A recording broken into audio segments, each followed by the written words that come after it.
찾아뵈면 좋겠네요. 그럼 청취자 여러분 안녕히 계세요.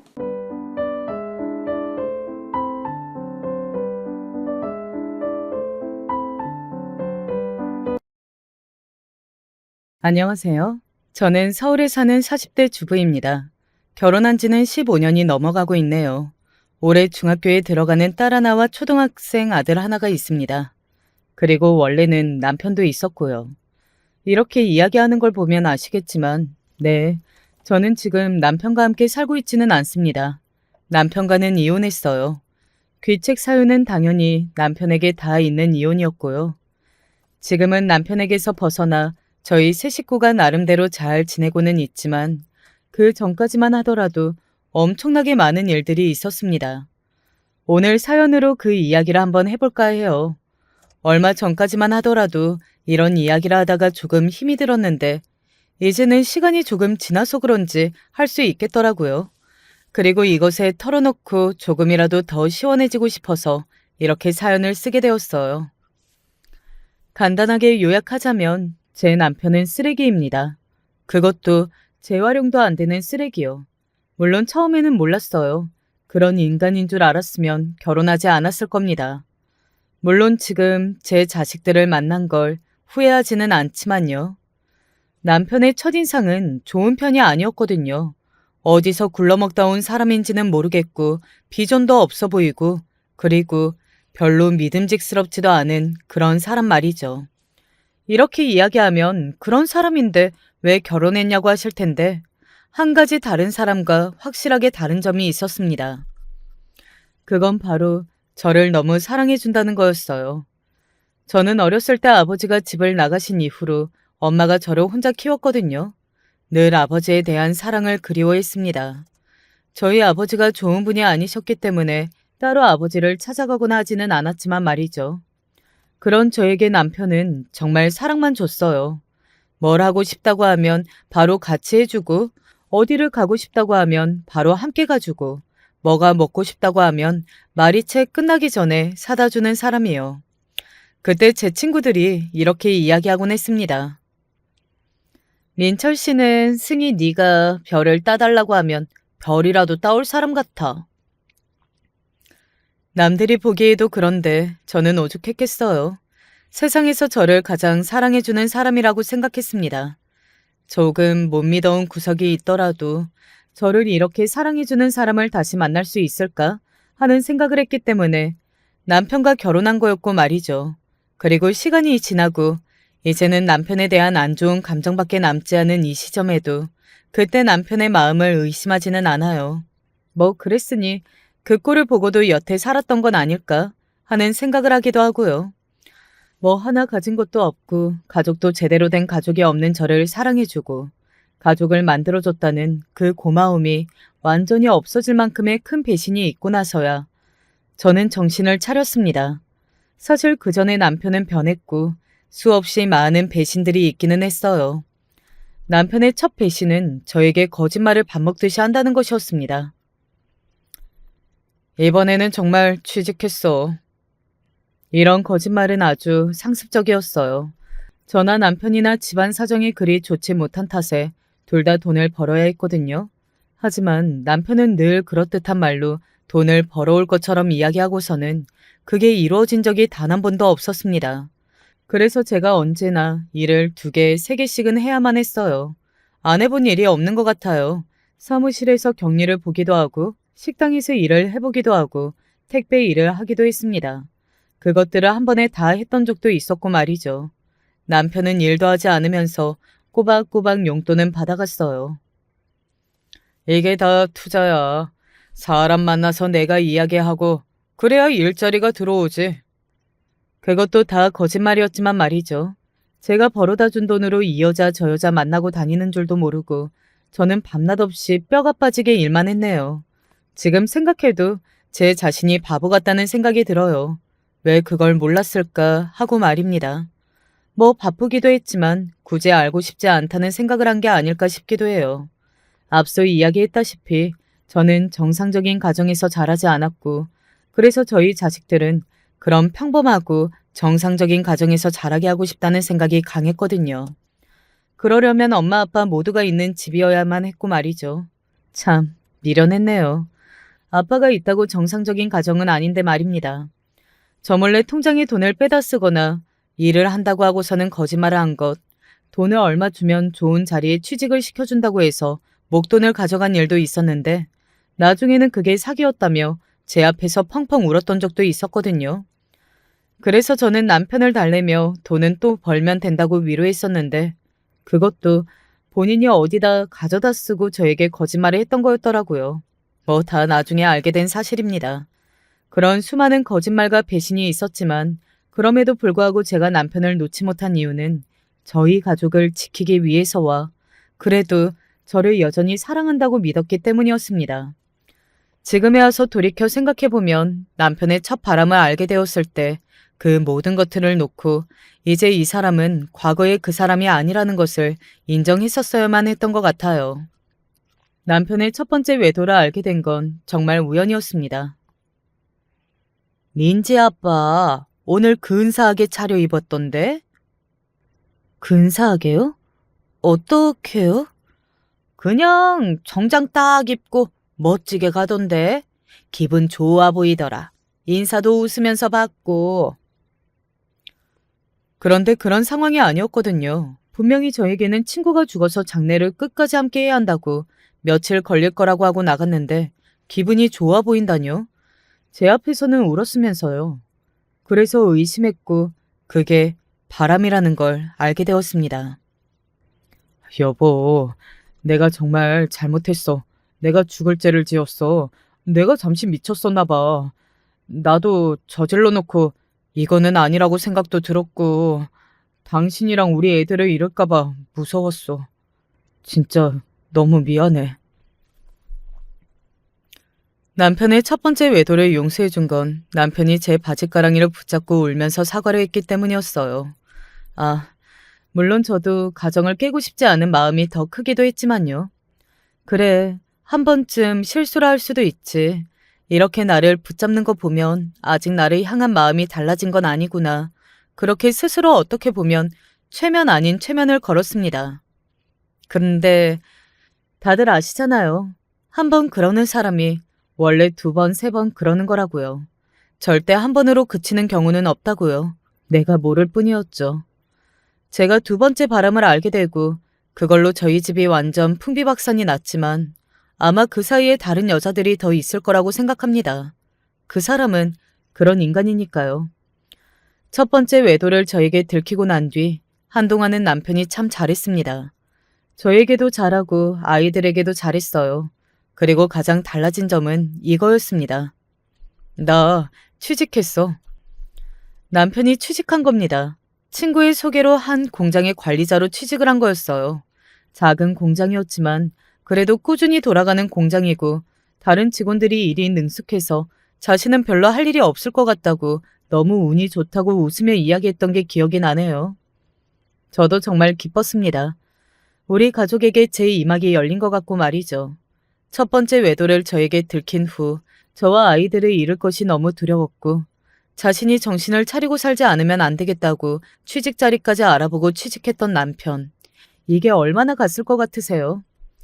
저는 물론 남편을 겪어봤기 때문에 그게 길지 않을 수도 있다고 생각은 했지만 고작 6개월이었습니다. 6개월이요. 나 회사 그만뒀어. 왜? 너무 편하고 좋다며. 당신 일하는 것 대비 월급도 잘 나오고. 돈이 중요한 게 아니잖아. 아니, 무슨 이유인데. 이유나 좀 들어보자. 왜 그만둔 건데? 6개월간 꼬박꼬박 월급을 받아오는 남편을 보면서 정말 행복했거든요. 이게 진짜 제대로 된 가정이지 하는 생각도 들었지만 제가 워낙 힘들게 돈을 벌어왔던지라 이제는 조금 편해지지 않을까 하는 기대도 있었고요. 그게 한순간에 다 날아갔으니 제가 얼마나 허탈했을지는 들으시는 분들도 아실 수 있을 걸로 생각합니다. 남편의 대답에 얼이 빠졌던 기억이 있네요. 공장장 그 새끼가 나한테 소리를 지르잖아. 소리를 질러서 그만뒀다고? 아니, 점심시간에 10분 정도 늦었다고 냅다 소리를 지르는데 그런 사람이랑 나는 일 못해. 밥 먹는 걸로 지랄을 해? 왜? 알고 봤더니 남편은 매일 10분에서 20분 정도 늦는 거였더라고요. 그러면서 공장 가동에 문제가 생기고 손해가 나니까 공장장으로서는 참다 참다 이야기를 한 건데 남편은 고작 그 정도로 지랄한다. 뭐 이렇게 반응하니 그분도 욱하셔서 소리를 지른 거라고 말이죠. 그 일자리를 소개해준 친구와도 연이 끊긴 걸로 압니다. 제가 다 그분에게 죄송했던 기억이 있네요. 친구라고 소개해준 걸 텐데 그런 꼴을 당한 거니 말이죠. 대충 남편이 어떤 인간인지는 아실 수 있으시겠죠?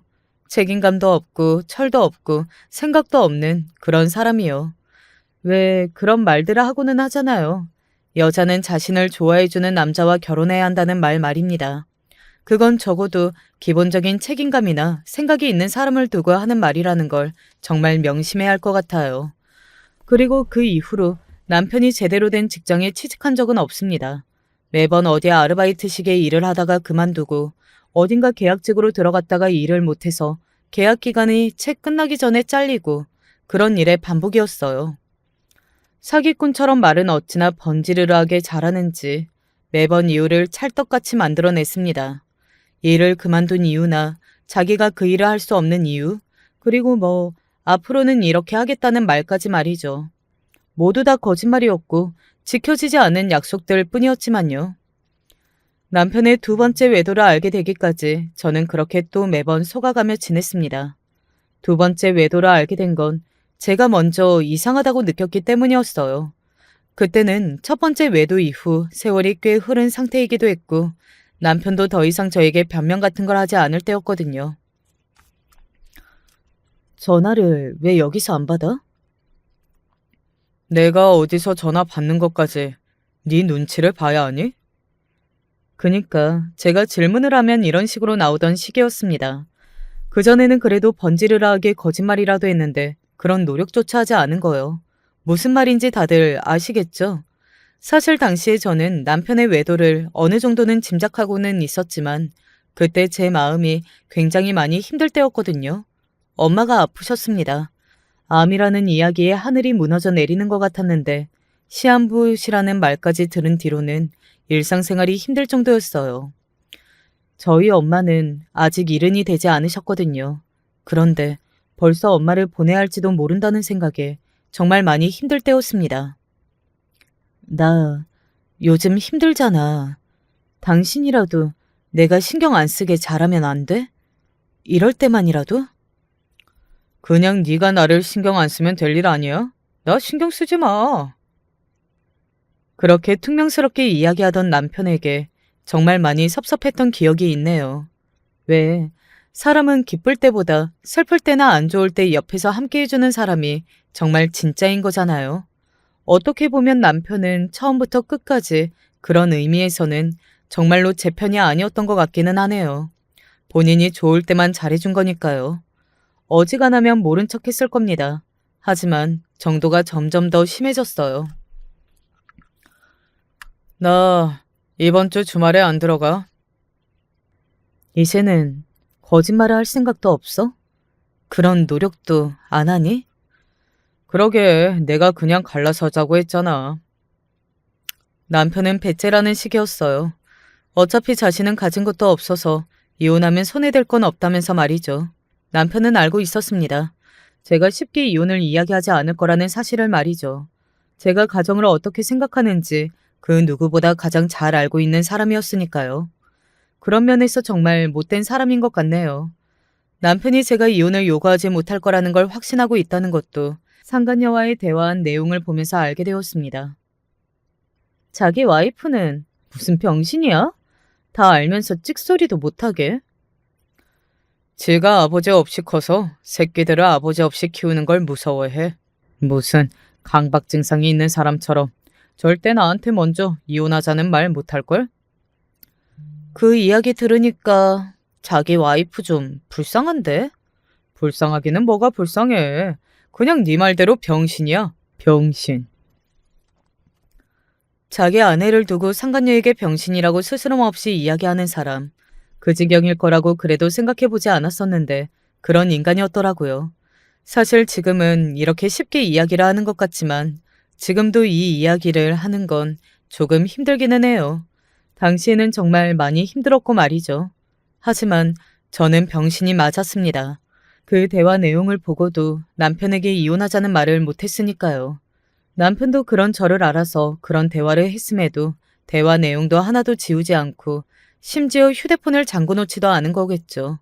제가 보든 말든 상관이 없으니 말입니다. 만약에 남편이 아이들에게 좋은 아빠이기라도 했다면 저는 그 어떤 수모를 겪어도 그냥 살았을 겁니다. 남편 말대로 저는 아버지 없이 컸기 때문에 아이들에게 아버지가 없는 삶은 절대 물려주고 싶지 않았으니까요. 하지만 남편은 아이들에게도 좋은 아빠가 아니었어요. 뭐 불륜하는 새끼가 애초에 좋은 아빠일 수는 없지만 말입니다. 애가 아빠랑 주말에 놀고 싶다잖아. 주말이 이번 한 번뿐이야? 매번 돌아오는 주말인데 왜 그 정도도 못 참아? 그러는 너는? 제가 화가 나서 소리를 버럭 질렀습니다. 제가 소리를 지르는 일은 잘 없는데 그때는 남편도 조금 놀란 것 같기는 했어요. 애한테만 주말이 매번 돌아오니? 너도 다음 주도 있고 다다음 주도 있잖아. 하지만 남편은 제 말을 귓등으로도 듣지 않았습니다. 아이가 그토록 바라고 기다리던 가족 나들이를 내팽개치고 그 상간녀를 만나러 간 날, 저는 처음으로 이혼을 생각했던 것 같아요. 나한테는 못해도 되지만 자식에게는 이러는 건 저도 참을 수는 없었거든요. 그러던 와중에 엄마의 상태가 더 안 좋아지기 시작했어요. 엄마는 제가 그런 일을 겪고 있다는 걸 전혀 모르셨거든요. 조금 철없는 사위지만 그래도 내 딸과 손주들에게는 잘하는 사위로 알고 있었습니다. 과거의 남편, 그 모습을 말이죠. 박서방 얼굴 못 본 지도 오래됐구나. 올해 추석에는 박서방 얼굴 좀 보자. 내가 데리고 올게요. 아이고, 오랜만에 온 식구가 다 같이 모여서 밥을 먹겠구나 그래. 엄마가 아픈 걸 남편도 알고 있었거든요. 그래서 엄마가 보고 싶다고 했다고 추석에 가자고 하면 그래도 그건 따라 나설 줄 알았습니다. 저와 관계가 좋고 안 좋고를 떠나서 사람 된 도리로 말이죠. 하지만 아니었습니다. 그날 나 일 있어. 일이 있어도 빼야 하는 거 아니야? 엄마가 보고 싶다고 했다니까? 다음에 갈게. 다음에 언제? 아, 다음에 간다고 좀. 그 말을 듣는데 제 이성의 끈이 날아가는 게 제가 느껴지더라고요. 남편은 이미 친구 관계도 거의 다 끊기고 만나는 사람이라고는 그 상간녀밖에 없다는 걸 잘 알고 있었습니다. 추석에 혼자 지내기 외롭다고 오빠가 같이 있어줬으면 좋겠다고 이야기하는 상간녀의 문자도 이미 본 상황이었고요. 나 이번에는 진짜 안 참아. 이것마저 안 들어주면 나 너랑 진짜 끝이야. 아이고, 그래라 그래. 누가 뭐 겁날 줄 알고? 알 수 있었습니다. 남편은 전혀 제 말을 믿고 있지 않다는 것을 말이죠. 우리 엄마가 너한테 좀 잘했냐? 그런데 어떻게 이래? 아파서 오늘 내일 하는 장모님이 보고 싶다는데 어떻게 그것마저 그년 보러 간다고 안 갈 수가 있어? 네가 그러고도 인간이야? 인간이냐고. 그년이라고 하지 마. 그 와중에도 상간녀 보고 그년이라고 했다고 버럭하는 걸 보고 정말 기가 막혔습니다. 왜? 네 마누라한테는 병신이라고 그렇게 낄낄거리면서 떠들면서 그년이라고 하는 것도 마음이 아파? 신경이 쓰여? 야, 그만하라고. 그때였습니다. 아빠, 바람 났어? 저는 그 자리에서 그대로 굳었어요. 저와 남편의 대화를 딸아이가 모두 들은 겁니다. 그 순간 저에게 누가 얼음물을 쏟는 기분이 들었던 것 같아요. 남편도 그건 예상 밖이었는지 인상을 쓰기는 하더라고요. 어린 딸아이에게 들킨 건 지도 쪽팔리기는 했던 모양이었습니다. 네가 고래고래 소리를 질러서 애도 알게 됐잖아. 젖바나장도 유분수지 되려 본인이 소리를 버럭 지르더군요. 하지만 저는 그 상황에서 다른 말을 하지 못했습니다. 할 수 없었어요. 완전 넋이 나갔거든요. 아이가 이 사실을 알게 되었다는 것이 저에게는 엄청난 큰일이었으니까요. 됐고, 나는 나가니까 네가 알아서 해결해. 그 상황에서 남편은 도망가듯 자리를 피했습니다. 무책임한 사람이라고 생각은 했지만 그 정도일 줄은 몰랐거든요. 자식의 문제에서까지 말이죠. 저는 아이에게 무슨 말이든 하고 싶었지만 입이 떨어지지 않았고 그저 놀라서 눈물만 흘렸습니다. 아이가 되려 저를 안아줬던 기억이 아직도 생생하게 나요. 그리고 그 기억을 떠올릴 때면 남편을 죽이고 싶다는 생각이 들곤 합니다. 그리고 남편은 결국 추석날 저와 자식들 그리고 시한부 판정을 받고 자신을 보고 싶다고 했던 장모님을 외면하고서는 그 상간녀를 만나러 갔습니다. 전화를 얼마나 했는지 몰라요. 하지만 받지 않더군요. 마지막에는 꺼져 있기까지 했고요. 정말 많이 울었습니다. 사람에게 받을 수 있는 상처 중에 가장 큰 상처이지 않을까 싶을 만큼 마음이 아팠어요. 그리고 그 다음에는 엄청나게 큰 분노가 찾아왔습니다. 저는 어떤 결심을 할 수밖에 없었어요. 아버지랑 연락하지? 갑자기 네 아버지는 왜? 나 아버지 연락처 좀 알려줘. 앞서 이야기했다시피 저희 아버지는 정말로 질이 좋지 않은 사람이었습니다. 그래서 헤어지고 사는 동안에도 단 한 번도 만나볼 생각조차 하지 않았고 말이죠.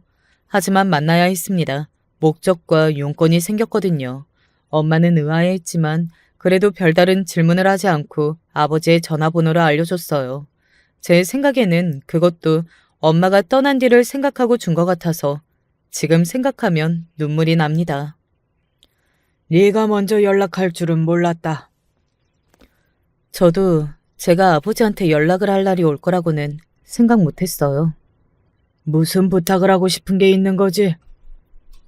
어떻게 하셨어요? 그게 아니고서는 네가 나를 찾을 이유가 없지 않나. 맞는 말이기는 했습니다. 그거 아니고서는 제가 아버지를 찾을 일이 없기는 했어요. 오랜만에 보는 아버지는 많이 늙으셨더라고요. 예전에는 외모에서 풍기는 그 분위기마저 험악하고 말을 걸기 힘들어 보이는 모습이었는데 어딘가 상당히 많이 유들유들해진 것 같다고 생각했던 것 같습니다. 그래, 다 이야기해라.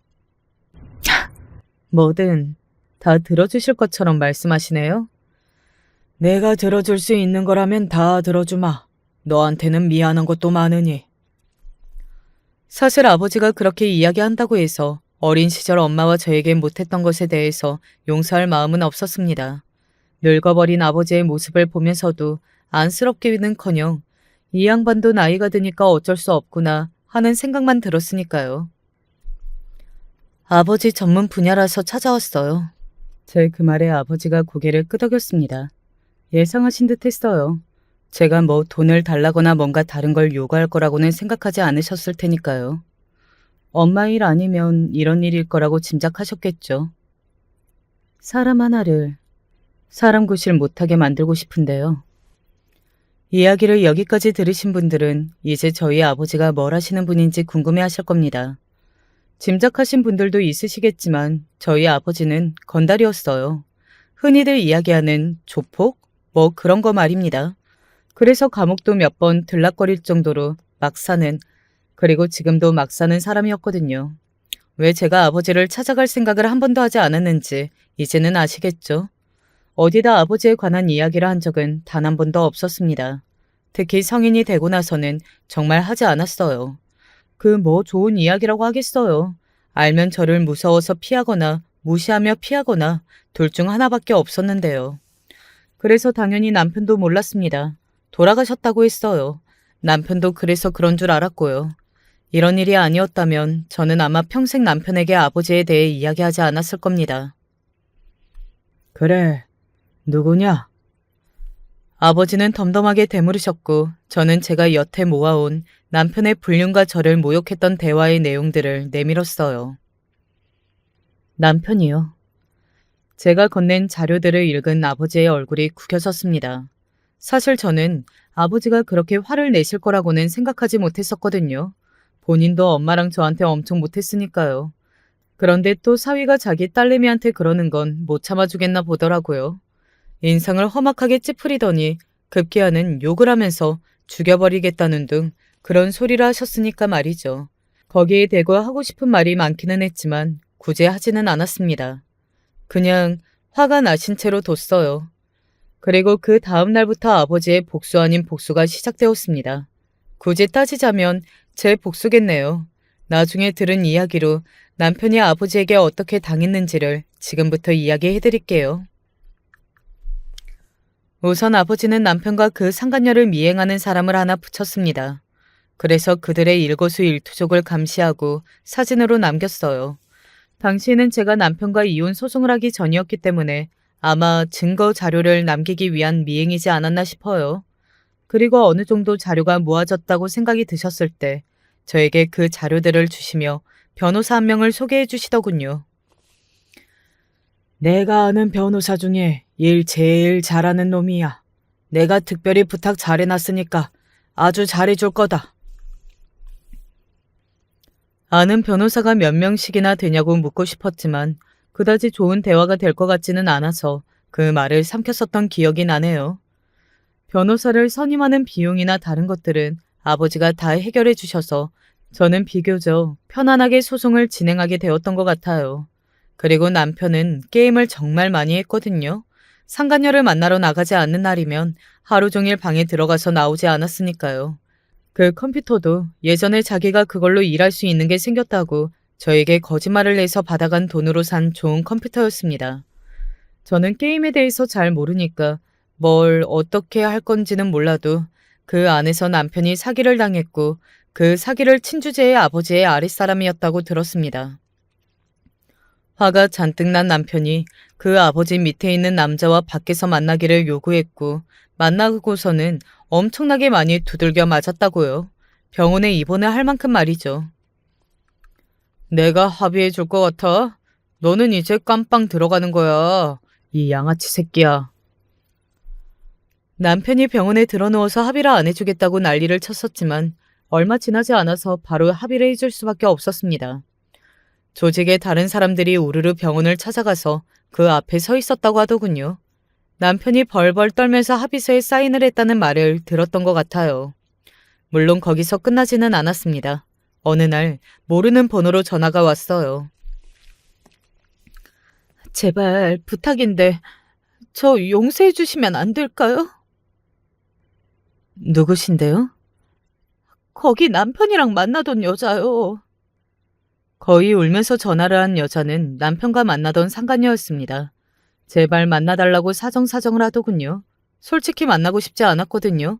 그 얼굴을 보면 남편이 저에게 했던 말이나 행동들이 다시 떠오를 거고 그 두 사람이 저를 두고 낄낄거렸던 걸 다시 되새길 테니까요.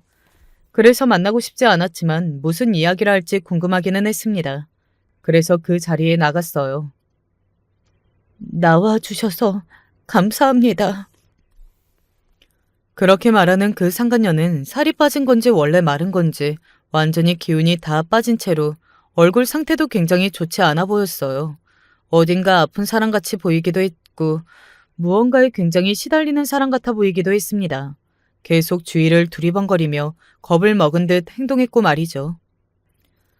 아버님한테 제발 용서해달라고 제가 죽을 죄를 지었다고 다시는 이런 일 없게 할 테니 제발 그만하시라고 말 좀 전해주시면 안 될까요? 하라는 건 다 할게요. 그 인간이랑은 진작에 헤어졌어요. 제발요. 그러면서 본인이 무슨 일을 당했는지 이야기하더군요. 처음에는 회사로 알 수 없는 전화가 자꾸 와서는 그곳에서 일하는 어떤 사원이 불륜이라는 말을 했다고 합니다. 그게 반복되니 사람들이 자신을 이상한 눈으로 쳐다봤고요. 걸려온 번호를 힘들게 알아내서 만나자고 했더니 어떤 덩치 큰 남자가 나왔다더군요. 저는 거짓말한 게 없는데요. 아니, 누구신데 제 이야기를 그렇게 막 하고 다니시냐고요. 그 여자 동생이에요? 동생이면 뭐 어쩔 건데 네가? 그렇게 이야기하는데 숨이 확 막히더라고 하더군요. 예사 인물은 아니라는 생각이 들었다고 말이죠. 그리고 자신이 듣기로는 저에게 형제 같은 건 없다고 들었는데 그것도 이상했다고요. 아니, 대체 그 여자랑 무슨 관계이시길래 저한테 이러시냐고요? 고소라도 당해봐야 정신을 차리겠어요? 고소? 그래, 해봐. 고소라는 말에 겁을 먹기는커녕 비웃으면서 하라고 변호사까지 추천해 주더랍니다. 그렇게 나오니 오히려 상간녀는 굉장히 당황한 거고요. 고소가 안 무서워요? 나 진짜 한다면 해요. 하시라니까요. 내가 뭐 그런 걸로 벌금을 한두 번 내본 것도 아니고 나는 깜빵도 이미 여러 번 갔다 온 사람인데 그런 협박이 무섭겠어요? 네? 그 말에 겁을 너무 먹어서 더 이상 다른 말을 하지도 못하고 그 자리를 떴다고 말이죠. 그리고 집에 와서 생각한 끝에 자기도 심부름센터에 그 사람이 누군지 의뢰했다고 합니다. 그래서 알게 됐어요. 그쪽 아버지가 이러고 있는 거. 네, 알아요. 제가 부탁한 일이에요. 제 그 말에 상간녀는 눈을 동그랗게 뜨고서는 저를 바라보더군요. 제가 아버지한테 부탁해서 이런 일이 생긴 거라는 건 전혀 예상하지 못했던 것 같았습니다. 뭐 그도 그럴 것이 남편이 저에 대해서 한 이야기들을 보면 이해가 되지 않은 것도 아니었어요. 왜요? 내가 바보 등신이라 그런 건 못할 거라고 생각했어요? 상간녀는 그 질문에는 아무 말도 하지 않고 잠시 뭔가를 생각하는 듯 하더니 갑자기 제 바짓가랑이를 붙잡고 울기 시작했습니다. 정말 이대로는 못 살아요. 매일 집 앞에 와서 감시 중이고 따라다녀서 주변에서 저 사람 누구냐고 난리고 신고하면 다른 남자가 찾아오고 또 신고하면 다른 남자가 찾아오고 정말 너무 힘들어요. 그러게. 왜 그랬어요? 제 그 질문에 잠시 말을 하지 않더군요. 누군가에게 그만큼 고통을 줬으면 본인도 돌려받을 수 있다는 생각을 왜 못 해봤냐고요. 그리고 고작 그 정도로 나한테 용서해달라고 해요? 내가 입은 상처는 그보다 훨씬 큰데? 하라는 대로 다 할게요. 죄송합니다. 죄송합니다. 상간녀는 저를 보고 싹싹 빌면서 울더라고요. 사실 상간녀에 대한 복수심이 없는 건 아니었지만 근본적으로 가장 쳐 죽이고 싶은 건 제 남편이었어요. 저 여자야 저를 모르는 사람이라 쳐도 남편은 아니었으니까요. 그 인간이 한 짓은 정말로 용서가 안 되는 짓이었습니다. 그러면 내가 하라는 대로 다 할 거예요? 그 상간녀가 고개를 격하게 끄덕이더군요. 그런 그녀를 보고 제가 입을 열었습니다. 그 인간이랑 헤어졌다고 했죠. 다시 만나요. 라고 말이죠. 상간녀는 굉장히 의아한 눈으로 저를 바라보더군요. 그런 상간녀에게 말했습니다. 어디서 뭘 하는지 무슨 생각을 하는지 이런 거 나한테 다 공유해주고 빼먹을 수 있는 건 죄다 빼먹어요. 그리고 난 다음에 내가 차라고 할 때 차면 돼요. 그러면 용서해 주시는 건가요? 용서는 안 할 건데. 아버지한테 댁 그만 괴롭히라고는 말할게요. 제가 그렇게 말하니 고개를 격하게 끄덕이면서 그러겠다고 하더군요. 그리고 그날 이후 그 상간녀는 정말 남편의 일거수일투족을 저에게 보고했습니다. 남편이 뭘 먹는지까지 다 말이죠. 그리고 저는 그걸 아버지에게 다 전달했고요. 남편이 가는 곳마다 남편이 불륜남이라는 소문이 돌았고 이유 없는 사건, 사고들이 생겼습니다. 갑자기 자전거가 남편을 치고 가서 넘어진다든지 하는 것들 있잖아요. 크지는 않아도 계속 열이 받고 화가 나는 그런 것들 말이죠. 자기 사주에 올해 뭐가 있나 보다 하고 사주 보러 가자던데요? 그 말을 전했더니 아버지가 어디를 데리고 가라고 주소를 하나 주셨어요. 그리고 저는 그 주소를 상간녀에게 전달했습니다.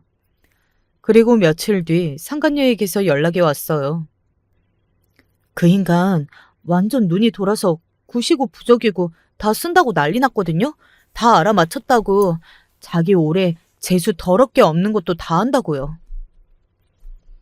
당연하죠. 저희 아버지가 미리 섭외해둔 점쟁이였을 테니까요. 남편은 신기했을 겁니다. 이런 것까지 다 맞춘다고 하면서 말이죠.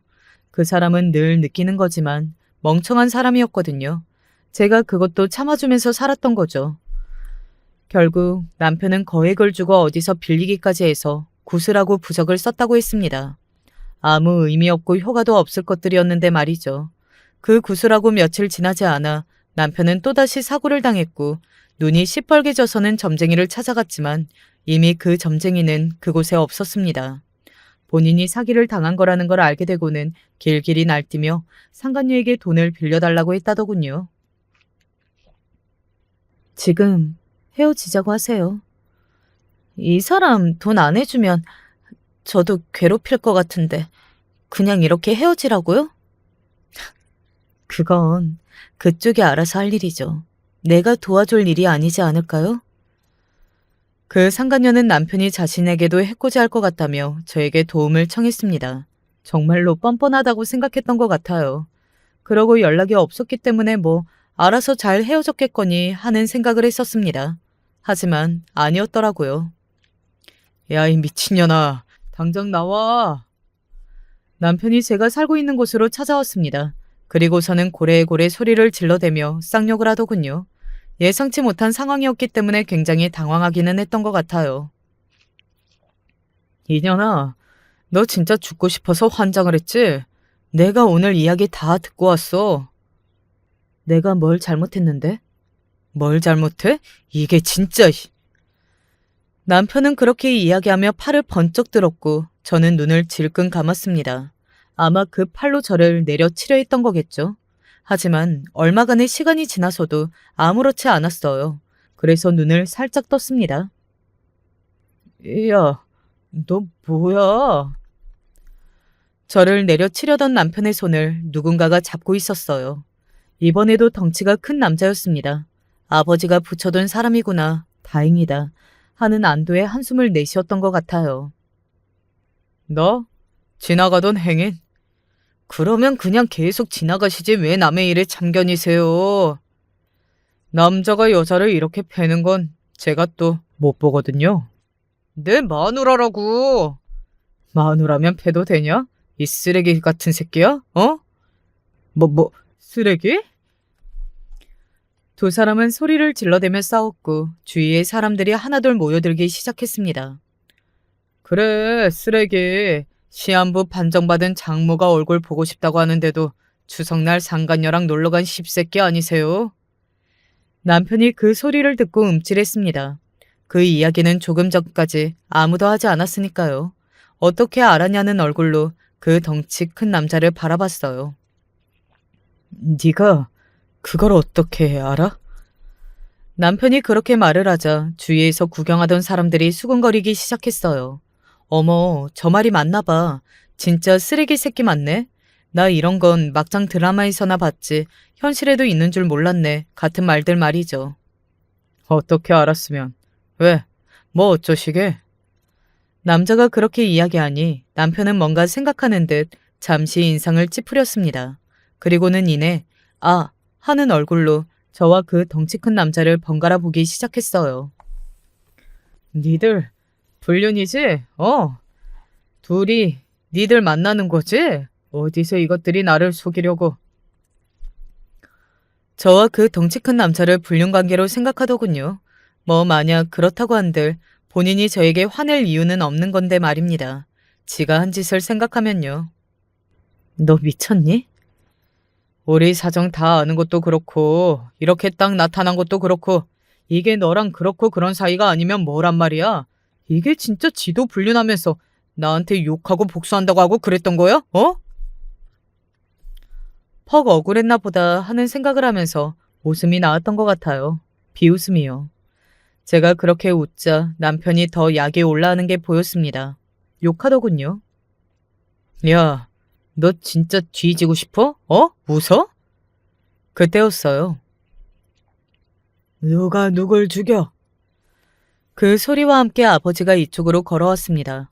아마 그 덩치 큰 아버지의 부하 직원이 아버지에게 연락한 거겠죠. 아버지는 아우라 같은 게 있는 사람이었거든요. 덩치도 크고 키도 크고 그런 것도 있었지만 인상이 세기도 했고요. 그리고 하는 일이 하는 일이다 보니 그동안 그런 기운 같은 게 쌓인 것도 있었을 겁니다. 한눈에 봐도 예사롭지 않는 사람이라는 걸 알 수 있는 분위기가 딱 있었어요. 형님, 오셨습니까? 덩치 큰 남자가 아버지에게 고개를 숙이며 인사를 했습니다. 그리고 그 모습을 본 남편의 눈은 더 휘둥그레졌어요. 이게 다 무슨 상황인가 싶기는 했겠죠. 알고 있는 저도 눈앞에 펼쳐진 그 상황이 진짜인가 했으니까요. 댁은 누구신데요? 남편이 아버지의 그 위압감에 눌려 말을 더듬거리며 물었습니다. 아버지는 그런 남편을 가만히 보다가 낮은 목소리로 말했어요. 예, 아버지 되네만. 이라고 말이죠. 그 말을 들은 남편의 입이 떡 하고 벌어졌습니다. 아마 놀라기는 굉장히 많이 놀랐을 거예요. 제가 아버지는 돌아가셨다고 한 뒤에 단 한 번도 아버지에 대해 이야기하지 않았고 그건 엄마도 마찬가지였으니까요. 집안에 아버지의 흔적이 지나치게 없는 걸 언젠가 한번 궁금해했던 적이 있지만 말입니다. 아버지라니, 아버지는 돌아가셨다며? 남편이 그렇게 이야기하자 아버지는 잠시 저를 보더군요. 뭐 실망한 얼굴이나 슬퍼하는 얼굴은 아니기는 했어요. 아, 그렇게 이야기를 했구나 하는 얼굴이었지 말입니다. 뭐 양심이 있는 인간이라면 제가 어떻게 이야기를 했건 받아들여야 하긴 했습니다. 내가 젊어서 아내와 딸아이한테 잘못한 게 워낙 많기도 하고 하는 일을 하는 일이다 보니 딸애가 그렇게 이야기하고 다닌 것도 이해는 가는군. 아버지의 말을 듣고 남편이 저를 빤히 쳐다봤습니다. 저는 그런 남편을 뭘 보냐는 얼굴로 바라봤고요. 제 반응으로 아버지가 하는 말이 다 맞는 것을 남편은 눈치챈 것 같았어요. 그리고는 조심스럽게 아버지에게 물었습니다. 하시는 일이 뭔데요? 라고 말이죠. 하지만 굳이 듣지 않아도 알 수 있었을 겁니다. 그 덩치 큰 남자가 아버지를 형님이라고 부르며 고개를 숙이는 것과 자신이 하는 일이 좋은 일이 아니라는 듯 이야기했던 아버지의 말, 그리고 그 무엇보다 풍기는 분위기가 모든 것을 설명해주고 있었거든요. 그냥 이것저것 많이 하지. 술 장사도 하고 돈놀이도 좀 하고 그리고 가끔 마음에 안 들거나 잘못한 게 있는 사람들 손봐주러 다니기도 하고. 건달이라는 이야기를 참 우아하게 돌려서 하는구나 하는 생각에 순간적으로 웃음이 나올 뻔했던 것 같아요. 술 장사, 돈놀이요? 남편이 뭔가를 알아차린 듯 말을 더듬었습니다. 그러고는 저를 빤히 바라봤어요. 지금 그 상태에서는 그 어디에도 도움을 요청할 곳이 없으니 그나마 찔러도 피라도 나올 것 같은 저를 바라본 거겠죠. 저는 그래줄 용의가 전혀 없었지만 말이죠. 내가 아버지한테 부탁했어. 제 그 말에 남편이 가만히 저를 바라보더군요. 저는 그런 남편의 눈을 똑바로 보고 또박또박 이야기를 했습니다. 당신 가만두지 말라는 부탁. 그간 너한테 일어났던 모든 일은 다 내 부탁 때문에 생긴 일이야. 그리고 앞으로도 그런 일들은 일어날 거고 나는 너를 용서할 생각이 없으니까. 남편의 얼굴이 사색이 되더군요. 그리고 뭔가를 계속해서 저에게 말하고 싶어 하는 것 같았지만 아버지가 떡하고 버티고 있는 상황에서는 쉽지 않은 듯 눈치만 보며 입만 달싹거렸습니다. 저는 그런 남편을 보다 돌아섰어요. 그 자리에 더 이상 있고 싶지 않았거든요. 알아서 하세요. 그냥 저는 이 사람이 불행해지는 거랑 더 이상 제 눈앞에만 안 보이면 되니까. 그렇게 말하고 돌아섰습니다. 남편이 저를 부르며 다가오는 듯 했지만 곧 그 덩치 큰 남자의 손에 붙잡힌 것 같았어요. 그리고 조용해졌습니다. 그 이후로는 한동안 남편의 소식을 들은 적은 없었어요. 죽었나? 하는 생각을 하기도 했지만 아버지가 그렇게까지는 하지 않았을 거라는 생각이 들었습니다. 그리고 그 정도의 일이 있었으면 저에게도 연락이 왔겠거니 싶었고요. 그리고 그 이후에는 저도 정신이 없었어요. 엄마가 정말 많이 상태가 안 좋아지셨거든요. 남편과 제 이야기는 직접적으로 이야기를 해드리지는 않았지만 그래도 엄마는 분위기로 다 아는 것 같았습니다. 저와 남편이 헤어졌다는 사실을 말이죠. 마지막 가시는 길에 불효 아닌 불효를 하는 것 같아서 저도 마음이 너무 무거웠어요. 그럴수록 남편이 미워졌고요. 그날도 얼마나 울었는지 몰라요. 병원에서 의사 선생님에게 이제 정말로 마음의 준비를 해야 할지도 모른다는 이야기를 전해 들은 다음이었거든요. 저는 아직 엄마를 보낼 준비가 되지 않았는데 말입니다.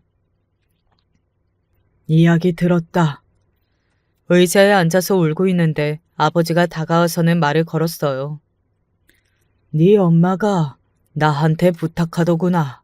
혹시 살면서 부모로서 해줘야 할 일이 생길지도 모르니까 너를 잘 부탁한다고. 저는 저 알아서 잘해요. 그니까 그러실 거 없어요. 아버지 도움은 그거 하나만으로 족하니까. 남편이 이야기를 하는 거였어요. 가만히 듣던 아버지는 고개를 끄덕이더군요. 저는 그간 궁금했던 걸 물었습니다. 그 사람은 어떻게 됐어요? 라는 질문 말이죠. 아버지는 잠시 생각하는 듯 하더니 말을 하더군요. 그냥 앞으로는 더 이상 너를 귀찮게 할 일이 없을 거다. 이혼도 다 네가 원하는 대로 합의해 줄 거고. 다행히 죽지는 않은 것 같아서 고개를 끄덕였습니다. 그 당시에는 그걸로 됐다, 뭐 알아서 잘하셨겠지 싶었는데 나중에 알고 봤더니 정말로 겁을 많이 준 것 같더라고요. 남편이 아예 서울을 떠났다는 말을 들을 수 있었습니다. 집이나 다른 재산들은 다 제 앞으로 넘긴 뒤 이혼 서류에 사인을 해서 두고 말이죠. 저와 남편은 그렇게 헤어졌어요. 그리고 지금도 남편의 그 이후 소식을 들은 적은 없습니다. 뭐 어딘가에서 또 찌질하게 살고 있겠죠. 그 남자가 달라질 거라고는 생각하지 않거든요. 엄마는 그로부터 며칠 뒤에 돌아가셨습니다. 정말 많이 힘들었어요. 엄마를 잃는다는 고통이 이 정도의 고통이구나 하는 걸 알게 되었던 것 같아요. 제 아이들이 아니었다면 저는 아마 생을 포기했을지도 모릅니다. 그 정도의 고통이었어요. 엄마의 장례는 아버지의 밑에 있는 사람들이 다 알아서 했습니다. 저는 정신이 하나도 없었기 때문에 뭐가 어떻게 되는지도 몰랐는데 나중에 보니 알아서 깔끔하게 잘했더라고요. 그리고 얼마 뒤 부의금을 보내겠다며 제 계좌를 물어보더군요.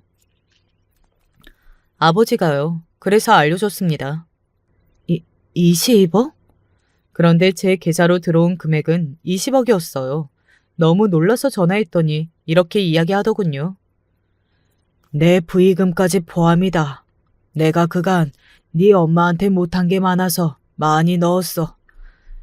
그러니 거절하지 말고 바꿔라. 깨끗하게 번 돈은 아닐 거고 찝찝한 구석이 아예 없는 건 아니었지만 그냥 받기로 했어요. 엄마의 부의금이라는 말이 뭔가 와닿아서 그랬던 것 같습니다. 그리고 솔직하게는 앞으로 아이들을 혼자 키워야 한다는 게 걱정이 되기는 했었는데 그 걱정을 덜 수 있기도 했고 말이죠. 그 이후로 아버지는 한 번도 연락해 오신 적이 없습니다. 저도 먼저 연락을 한 적이 없고요. 뭐 이렇게 지내겠죠. 나중에 돌아가실 때쯤 한번 연락이 올 테고요. 마지막에는 옆에 있어드릴 생각은 있어요. 언제가 될지는 모르겠지만 말입니다. 너무 길고 많은 이야기를 한 것 같네요. 이렇게 떠들다 보니 속이 시원해지는 것도 있지만 새삼 제가 겪은 일이 정말 그 어느 드라마보다 더 드라마 같은 일이라는 생각이 듭니다. 그래서 그런지 제가 겪은 일인데도 가끔 정말 있었던 일인가 싶을 때도 있고 말이죠.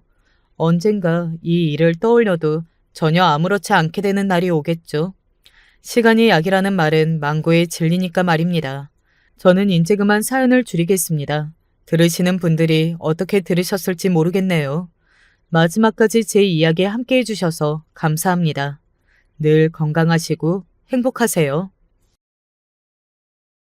안녕하세요. 저는 꽤 굴곡진 인생을 살아왔고 아직도 그 고개들을 생각하면 아찔합니다. 하지만 그런 와중에 솟아날 구멍이 있어서 나름 잘 딛고 왔는데 저를 비롯해서 인생사라는 건 왜 이리 구슬픈 걸까요? 늘상 혼자 생각만 하다가 새삼 이런 곳에 사연을 보내봅니다. 저와 동생은 부모님이 안 계시고 그분들이 어떤 분인지도 모르는 인생을 살아왔습니다. 한 번쯤은 나를 낳아준 부모가 누구인지 궁금하기도 했고 나중에 제가 가정을 이룰 때 그 부분이 특히 가슴 아리게 느껴졌는데요. 이미 태어난 순간부터 버려졌고 고아원에서 지금은 이름도 기억 안 나는 몇 선생님들의 손을 거쳐 자라나게 되었어요. 아마 멀쩡한 가정에서 자라오신 분들은 잘 이해가 안 되시겠지만 당시 고아원에서 어린 아이들이 보내는 일상은 생각보다 참으로 비참했습니다. 매번 음식이 모자랐고 옷도 물려받고 비어있는 시간 동안 원장이 주는 부업들을 하며 매우 고달프고 배고프게 보냈어요. 예쁘장하고 말끔하게 생긴 아이들만 편애하고 행색이 초라했던 저와 동생을 매번 차별하기 일쑤였던 고아원의 생활이 너무 싫었고 결국 거리를 배회하게 되었는데요. 그때 저는 일생 절대 그래선 안 되는 선택을 여기서 하게 되었습니다. 사람은 자기가 한 선택에 책임을 져야 한다는데 당시 제가 너무 어리기도 했지만 2번 다시는 겪고 싶지 않은 끔찍한 경험이었는데요. 저희 같은 고아들만 노리고 있던 소매치기 일당 형들에게 붙잡히게 된 것이었어요. 다소 험상궂은 인상에 매서운 눈빛으로 우리를 부르는 그들이 무섭기도 했는데 그러면서도 우리가 제 발로 들어가 꼬여들게 된 것은 이유가 있었어요. 너네 이거 못 먹어봤지? 이리 와봐. 내가 줄게.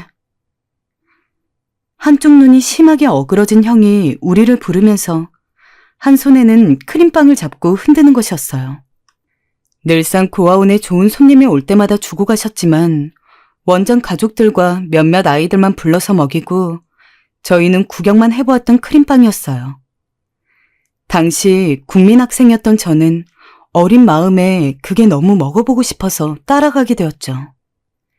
크림빵으로 그렇게 발을 들인 곳이었습니다. 소매치기 일당 형들 옆에 붙어 지내는 건 지금 생각해도 참 시린 날이었습니다. 때론 붙잡혀서 얻어맞기도 하며 고아원으로 돌아가고 싶어도 돌아가지 못하는 고통스러운 나날들을 보내게 되었어요. 그중 어떤 형은 손이 참 매워서 그 형 눈만 봐도 무서웠는데 어느 날 제게 다정하게 말을 걸더군요. 이제부터 철이가 소매치기 가르쳐줄 거니까 잘 배워. 잘 배우면 배불리 먹고 따뜻한 곳에서 잘 수 있어. 무서워서 웅크리고 울고 있는 저와 동생에게 뒤쪽에 서 있던 철이 형이라는 사람이 다가오더군요. 대강 이야기를 해보니 그 형도 우리처럼 고아였던 것 같습니다. 처음엔 너무도 하고 싶지 않았지만 기술을 배우지 않으면 하루가 멀다 하고 위에 있는 무서운 형들한테 협박을 당하고 잘 수 없을 지경이 되자 결국 우리에게 알려주겠다고 온 철이 형을 따라다니면서 기술들을 몇 개 배우게 되었어요. 자, 지민이가 망을 보고 지은이 네가 여기저기 정신없게 난리를 치는 기다. 철이 형은 무서워 보이는 얼굴이긴 했지만 목소리는 그다지 세 보이지 않았고 그나마 우리가 조금은 덜 겁나는 존재였습니다. 처음에 그렇게 저는 벌벌 떨면서 망을 보고 사람들 시선을 어떻게든 끌어서 그 사이에 빠르게 훔쳐오는 방법들을 배우게 되었어요. 우리가 이렇게 연달아 매일 거리에서 이런 일들을 하는 동안 훔쳐서 생긴 수학들을 이 집단의 가장 위에 있는 아저씨에게 갖다 바쳐야 했어요. 얼굴 여기저기에 상처가 있고 덩치가 엄청나게 컸던 그 아저씨의 얼굴은 제 나이가 지금 50이 지났는데도 잊혀지지 않습니다. 가져갈 때마다 매번 크게 호통을 치면서 못살게 굴기 일쑤였어요. 이것만 가지고 오면 어떡하냐? 나 굶어 죽으라는 거야?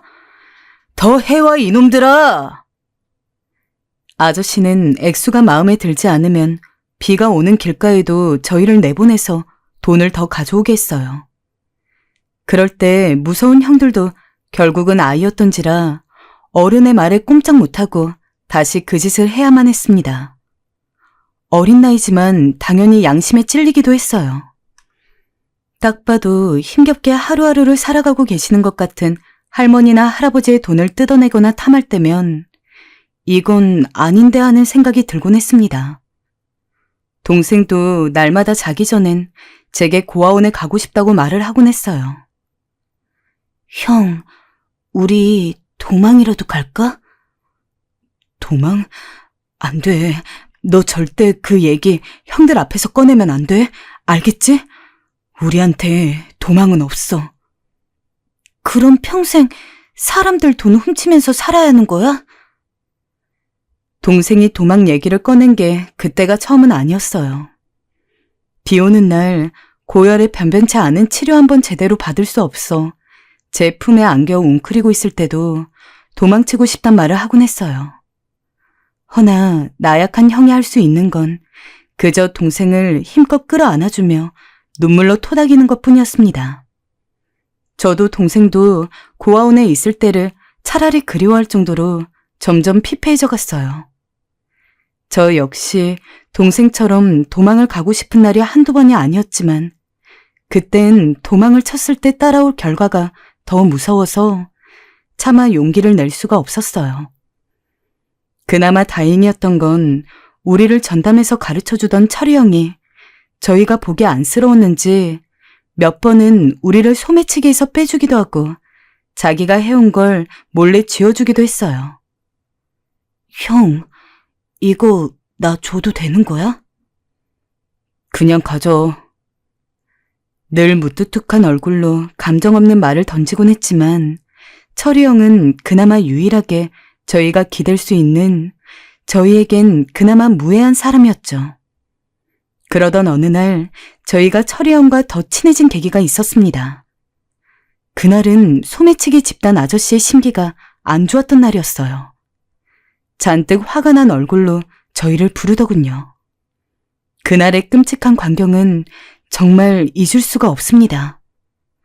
술을 잔뜩 마시고 온 아저씨는 저희들 벌이가 시원찮다며 가장 최근에 들어온 저와 동생을 지목했습니다. 그러더니 한 군데로 몰아놓고 사정없이 물리적 행동을 하였어요.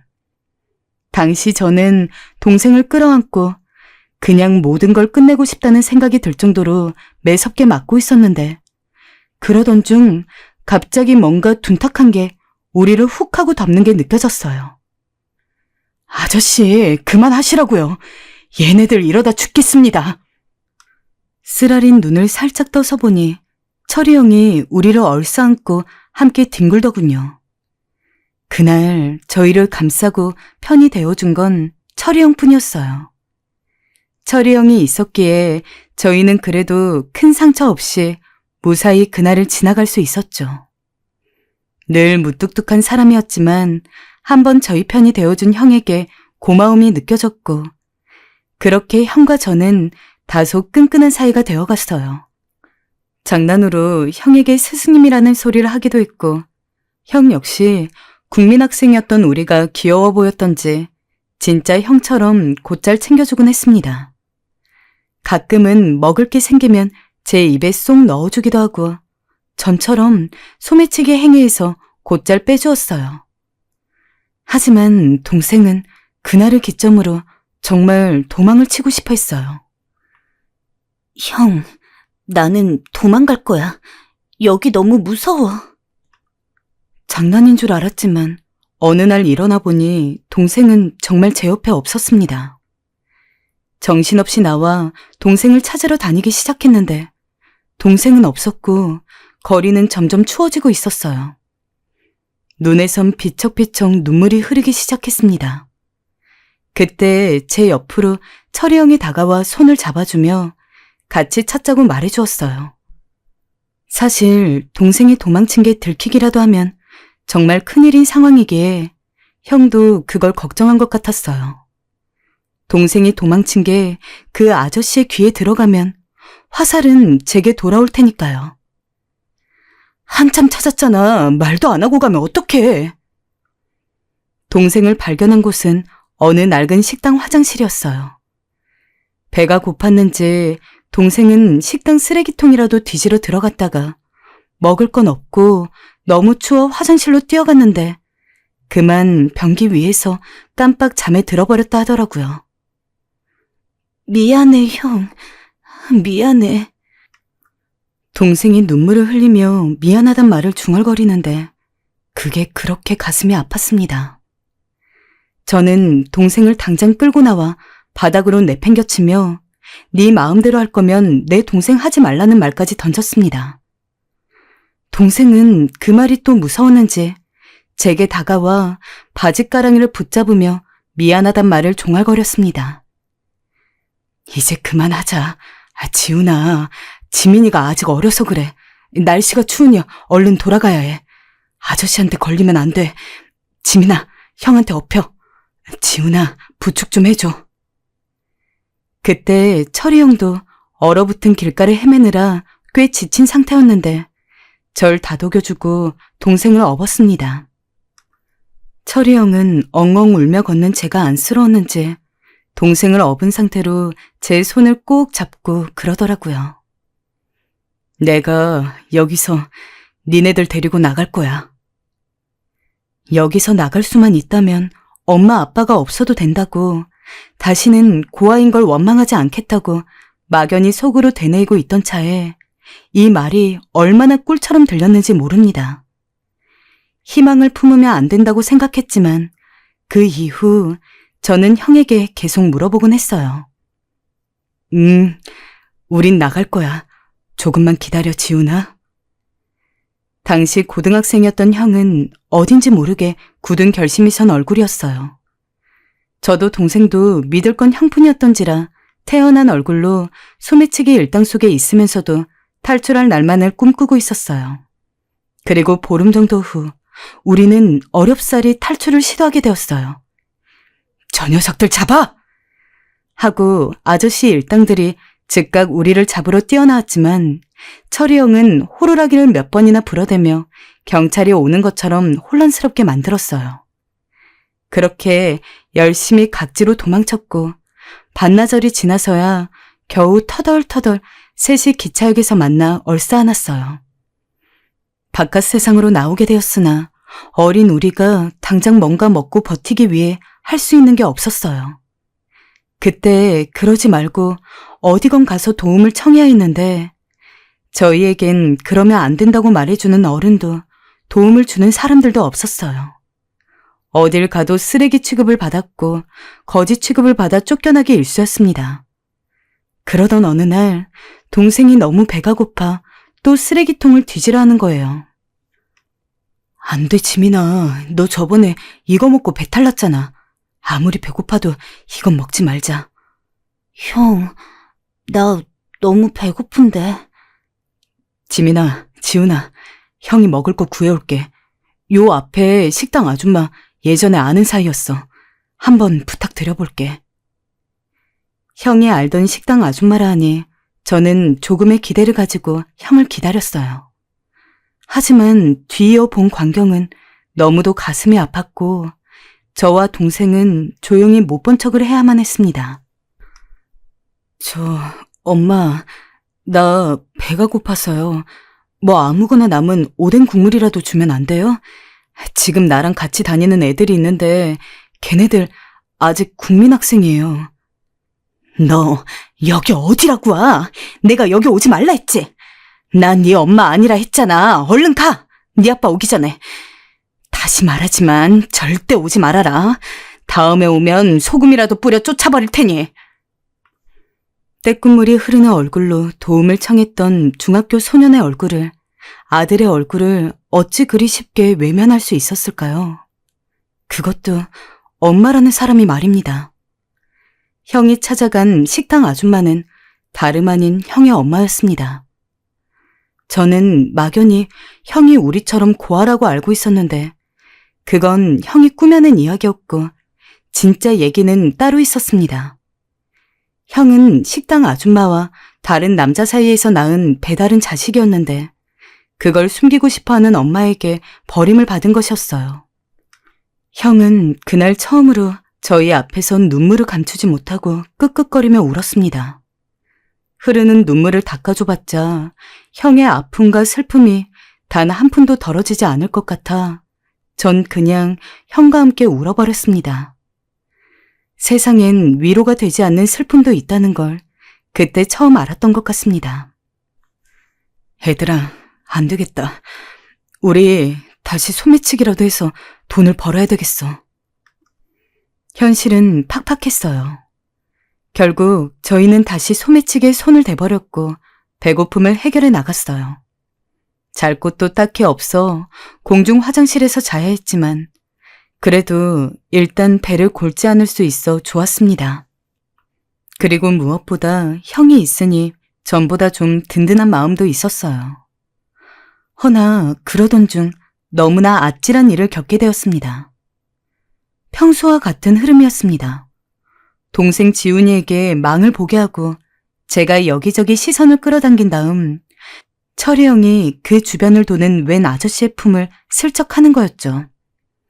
나름 익숙한 흐름이었지만 우리 모두 배고픔에 지친 상태라 어딘가 빈틈이 있었나 봅니다. 귀청이 째지는 소리가 들리더니 아주머니가 제 목을 뒤에서 확 잡는 것이었어요. 이보세요.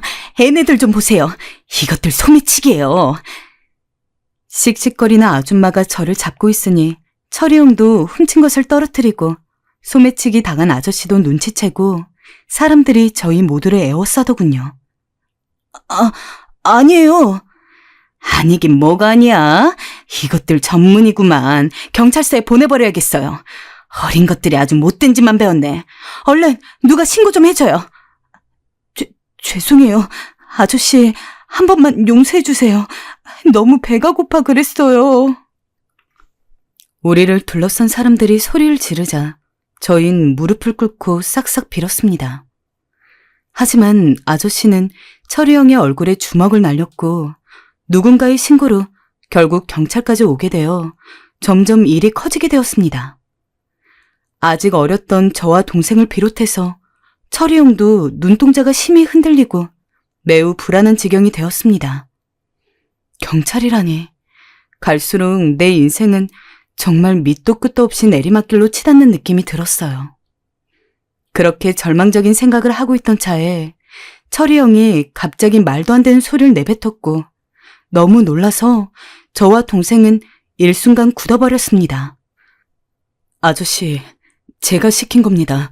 얘네들은 아무것도 몰라요. 저만 처벌해 주세요.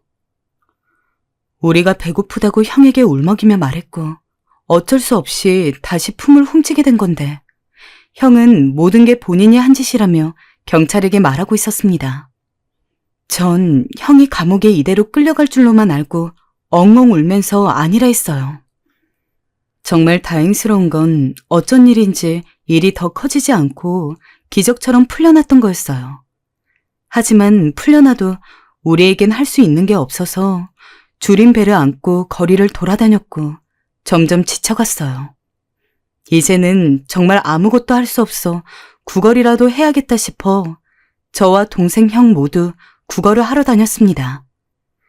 사람들의 시선은 서늘하긴 했지만 그래도 몇몇 사람들은 어린 저희들이 불쌍했는지 동전 몇 개를 던져주시기도 했어요. 그렇게 통 하나를 들고 지하철과 거리를 다니며 구걸을 한 지 1년 정도 되었을 쯤이었을까요?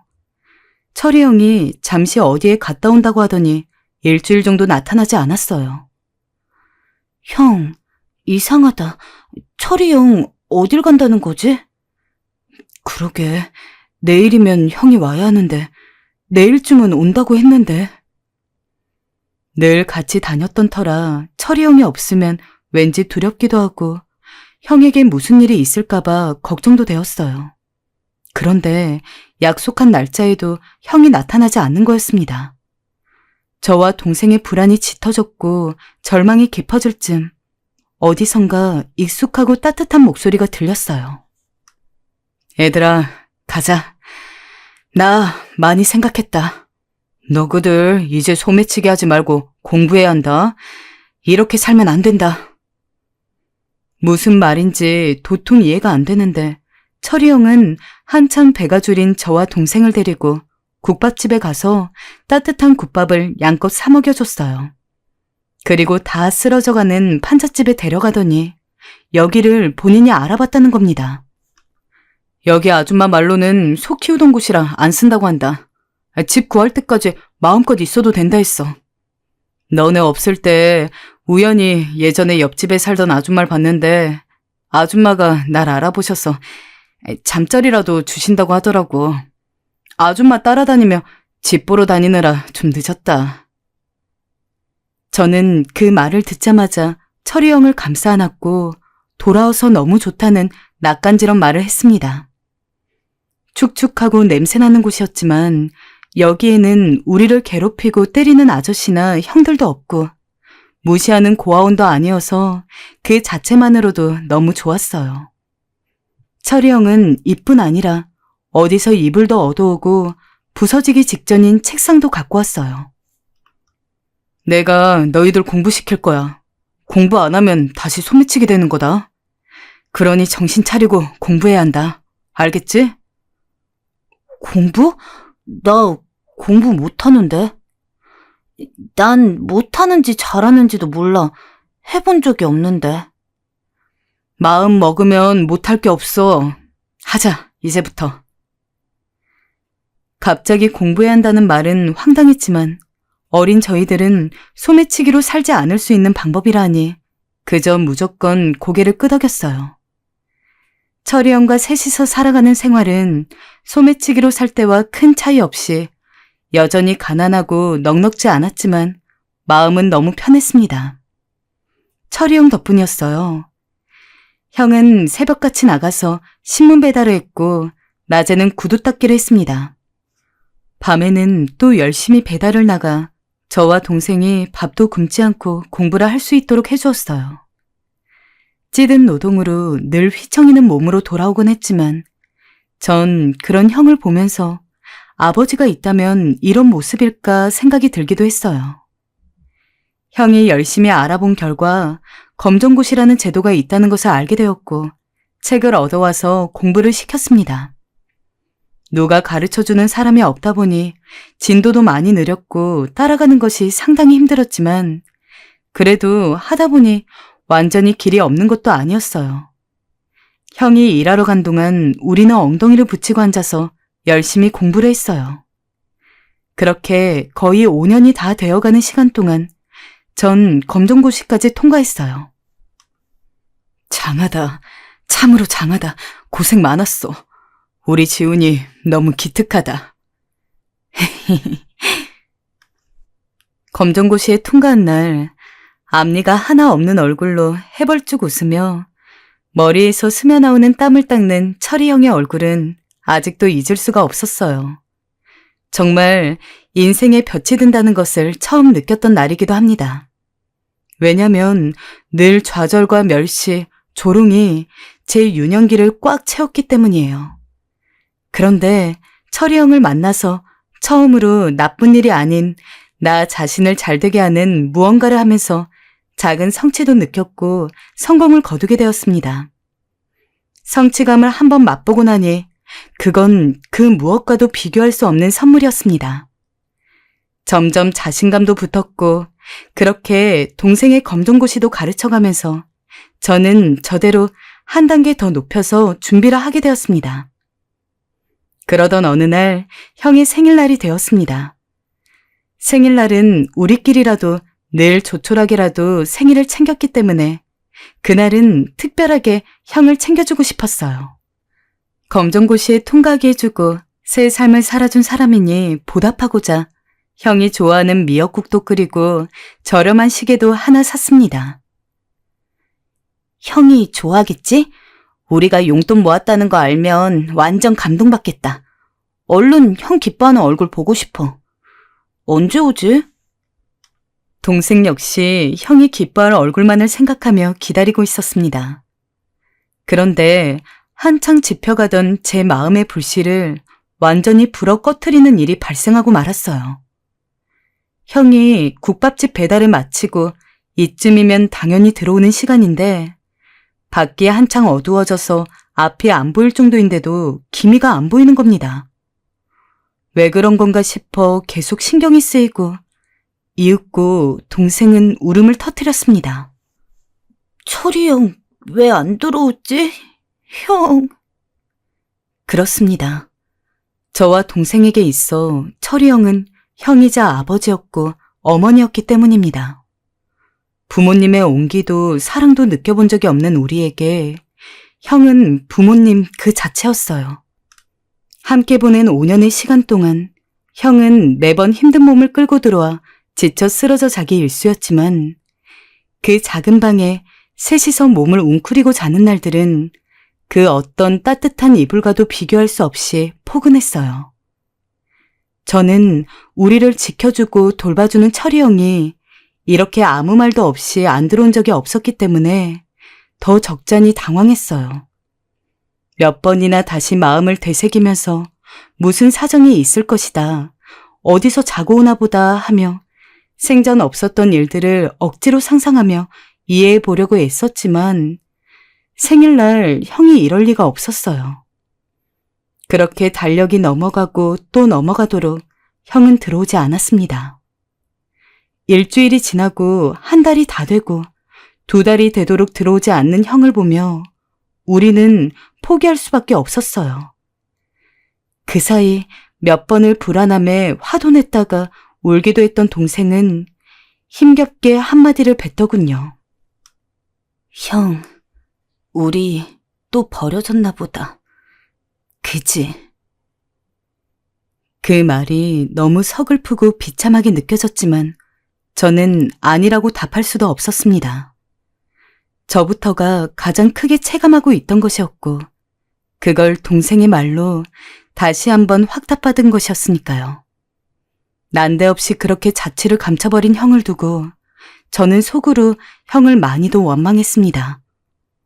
우리가 귀찮았다면 귀찮다고 말을 하지 그렇다고 사라져버리다니. 형이 사라진 건 저희에게 큰 상처였습니다. 허나 동생을 먹여 살려야 했기 때문에 이제는 제가 형의 자리를 이어 배달 일을 하면서 먹거리를 준비하고 그 와중에 고등학교 검정고시까지 따느라 여간 고생한 게 아니었어요. 일을 하면서 공부를 해보니 그간 공부만 할 수 있게 신경 써주었던 형의 고생이 얼마나 큰지 체감하게 되었어요. 그러면서 마음 한편에는 왜 우리를 두고 아무런 말도 없이 사라졌는지 그리움과 슬픔과 한탄이 오갔습니다.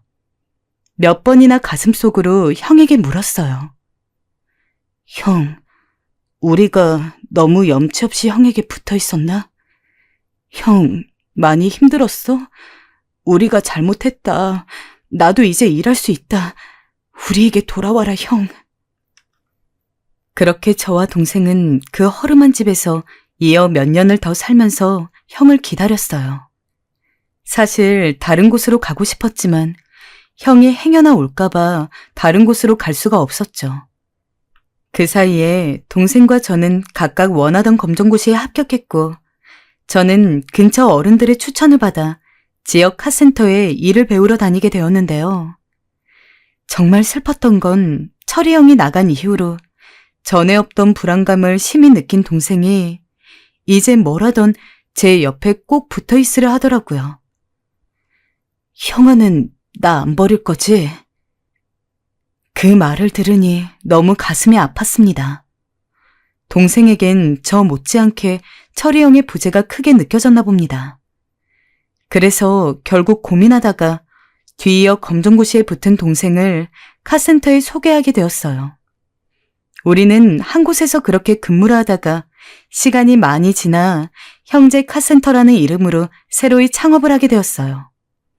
첫 시작이고 무척 떨렸지만 우리 손으로 일구게 된 이 작다면 작고 크다면 큰 성공에 정말 몸둘 바를 몰랐습니다. 그저 열심히 살겠다는 마음으로 카센터 일을 시작했는데 저희의 성실함을 알아주신 고객분들이 카센터를 많이 찾아주시면서 이루게 된 쾌거였어요. 그래서 더 감회가 새로웠던 것 같아요. 지훈 형, 그간 고생 많았다. 형 없었으면 어쩔 뻔했는지. 형이 나 카센터 소개시켜줘서 형 따라 열심히 할 수 있었어. 무슨 소리야 임마. 넌 뭐든 열심히 할 놈이었고 뭐든 잘 될 놈이었어. 우리 남들보다 힘든 시절 보냈지만 지금껏 잘 버텨온 것 같다. 네가 있으니 나도 버틸 수 있었고. 그날은 카센터를 처음 차리고 동생과 술을 한잔 한 날이었어요. 평소에 일이 바빠 속 얘기를 나눌 여유가 없었는데 이날만큼은 동생과 속을 터놓고 여러 가지 이야기를 하게 되었어요. 동생도 저도 나름대로 마음고생이 많았지만 잘 살아왔다고 서로를 격려했고 술과 함께 따뜻하게 밤을 적시고 있었죠. 그러면서 유년기 시절에 대한 이야기가 나왔고 자연스레 철이 형 얘기도 달려나왔어요. 철이 형 얘기가 입 밖으로 나온 건 거의 20년 만이었습니다. 그리 떠나버리고 난 후 저도 동생도 성인이 된 후엔 마치 암묵적인 약속처럼 가급적 형 얘기를 하지 않았고 그저 입에 풀칠하고 살기 바빴으니까요. 형이 그리 사라졌던 게 상처였던 걸까요? 잘 모르겠습니다. 어떻게 보면 과거의 유물 같은 존재였습니다. 내게 한때 은인 같았던 사람, 하지만 떠나버린 사람. 철이 형은 그렇게 저희에게 굉장히 복잡한 감정을 던지고 간 사람이었어요. 잘 살고 있겠지?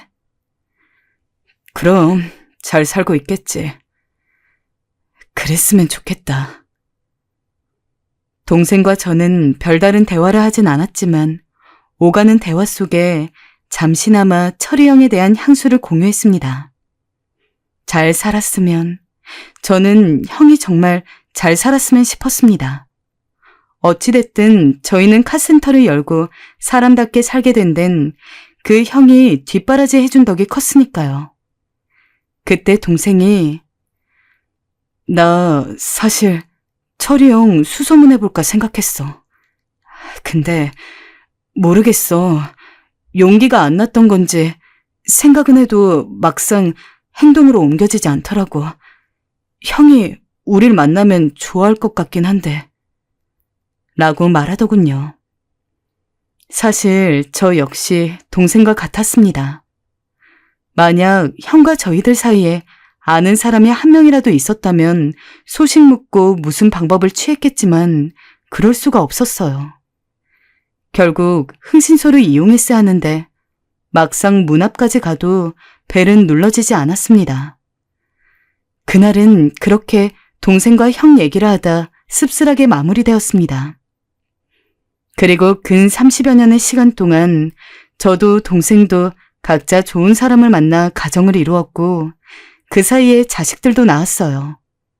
근거리에 살면서 자주 교류를 하면서 여전히 카센터를 운영하고 있고 그렇게 아이들도 열심히 키워냈는데요. 각자 가장이 되다 보니 나름의 고충도 있고 한 번도 느껴본 적 없는 가정의 온기를 지켜내겠다고 또 다른 치열함을 갖고 살았습니다. 가끔씩 동생을 만나서 가족들끼리 밥도 먹고 여행도 가면서 우리는 여전히 우정을 교류해 왔는데요. 그러던 어느 날 마음속에 담아두고 있었던 간절한 소망이 너무나 당황스럽게 갑자기 풀려버리는 일이 일어났습니다. 어쩌면 저를 낳아주신 부모님을 만나는 것 이상으로 아주 간절했고 소원했던 일이라고 할 수 있는데요.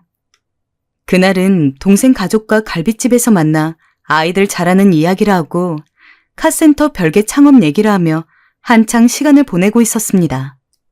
생각보다 많이 규모가 커졌고 직원들 사이에서도 타 지역 창업에 관련된 이야기가 나오고 있던 터라 이건 꼭 고민을 해봐야 했거든요.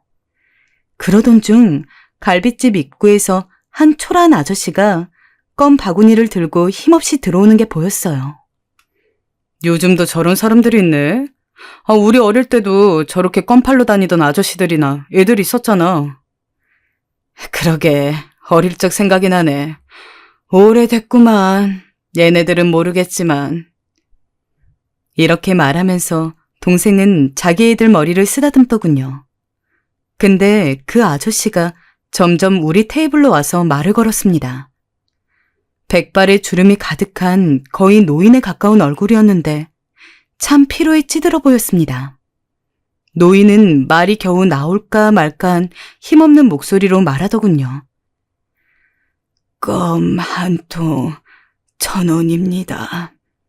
한 통만 사주세요. 옛날 생각도 나고 해서 하나 사볼까 했는데 지폐를 받는 이 아저씨에게 왠지 시선이 자꾸 갔어요.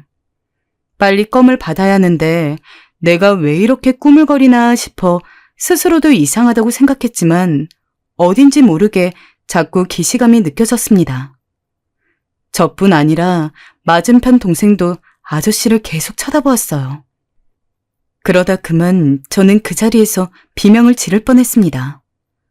아저씨의 얼굴 언저리에 느껴지는 묘한 분위기 때문에 계속 시선을 뗄 수 없어 참 이상했는데 그 아저씨는 제가 아는 사람이었습니다. 머리로는 기억이 났는데 너무 당황스러워서 이름을 입에 머금고 그 상태로 겨우 입을 때려던 차 동생이 그만 먼저 외쳐버렸죠. 철이 형? 철이 형 맞지? 저뿐 아니라 동생도 느꼈던 것이었어요. 저는 예전부터 드라마에서 부모가 오랜만에 만난 자식 얼굴을 알아본다든지 하는 것들을 믿지 않았어요. 짜고 치는 거라고 생각했고 대본이라고 생각했어요. 하지만 사람에겐 무섭게도 직감이라는 게 있더라고요.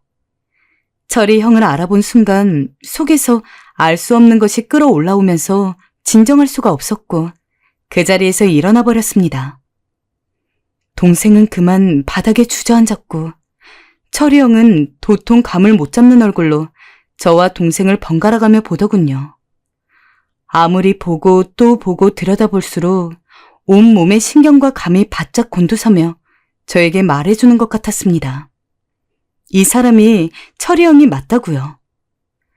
푹 꺼진 눈꺼풀이 다 뒤덮여 눈동자를 제대로 볼 수 없었지만 형이 분명 맞았고 당황해서 벌린 입 사이로 하나 빠져있는 앞니는 꼭 철이 형의 모습 그대로였어요. 형, 저 지훈입니다. 얘는 지민이고요. 형이 우리를 그렇게 먹여 살려주셨잖아요. 신문 배달하시고 구두 닦기 하면서 공부하라고요. 형, 우리 기억해요? 우리 이렇게 잘 살았습니다. 이제 가족도 있고 아들도 있습니다. 우리가 형 얼마나 보고 싶어 했는지 형은 짐작도 못하실 겁니다. 그제야 형의 눈시울이 조금씩 붉어졌고 형은 말을 잇지 못했어요. 그렇게 터져나오는 눈물을 추스리지 못한 채 엉엉 울며 계속해서 서로를 얼싸안았습니다. 한참 있다가 가족들에게 사정을 말하고 철이 형과 저 동생은 자리를 옮겨 술자리를 하게 되었는데 그때 겨우 묻게 되었습니다. 몇 년, 아니 몇십 년을 가슴에 두고 있었던 그 말을 비로소 입 밖에 내게 되었어요. 왜 우리를 버리고 갔냐는 거였어요. 몇 번이나 꿈을 꿨고 꿈속에서 형은 늘 답없이 사라지곤 했습니다. 드디어 실물로 만나본 철이 형은 씁쓸한 얼굴로 말을 잇더군요. 참말로 미안하다. 너희 기억할는지 모르겠는데 나 버린 어머니 어느 날 어머니가 너무 보고 싶어서 연락을 해봤다. 그런데 어머니가 갑자기 쓰러졌다고 연락이 오길래 얼마 안 남았다는 말을 듣고 정신을 차릴 수가 없었어. 그래서 말도 없이 너희를 두고 멀리 내려가게 되었어. 근데 어머니의 임종을 보고 돌아오려고 했는데 새아버지가 날 무서운 얼굴로 붙잡더라. 갑자기 여동생을 빌미로 협박하면서 돌아가면 가만두지 않겠다고 하더라고. 싫다 했는데도 계속 붙잡고 협박을 했다. 여동생이 너무 어려서 차마 니들한테 갈 수가 없었어. 결국 나는 또 그 징글징글한 구걸을 하고 소매치기를 하면서 비참한 인생을 살았단다. 니들한테 참 부끄럽다. 그래도 니들이 잘 사는 것 같아 다행이다 참으로. 나랑은 다르게 니들이라도 잘 살아서 나도 꼭 잘 산 것 같다. 저희는 믿을 수가 없었습니다. 우리에게 그렇게 많은 것을 주려고 했던 형이 자신의 삶은 이렇게 피폐해져 있었다니. 듣고 정말 너무 애달파서 견딜 수가 없었어요. 현재는 지병을 얻어서 다리 한쪽도 절개되었고 누가 봐도 노숙자인 모습으로 이렇게 껌을 팔아가며 빵과 우유 등으로 연명하며 살았다고 합니다. 그런데 형의 다음 말을 듣고 저는 온 마음이 와장창 무너져 내리는 것 같았습니다. 너희들이 이렇게 잘 사는 거 보니까 보기 좋구나. 나도 결혼했으면 이래 살 수 있었겠나 싶다. 근데 나 부탁 하나 해도 되나? 내일 밥 먹을 돈이 없다. 내 국밥 한 그릇 사서 실컷 사서 먹어보고픈데 오랜만에 만난 너희들한테 이런 부탁해서 미안한데 돈 7,000원만 빌려줄 수 없나? 꼭 갚을게. 철이 형은 우리에게 아버지였고 가족 이상의 것이었는데 우리에게 줄 수 있는 모든 걸 다 주려고 했으면서 자기는 저렇게 힘든 삶을 살고 있고 그마저도 국밥 한 그릇 부탁하는 게 미안해서 고개를 들지 못하고 있었습니다.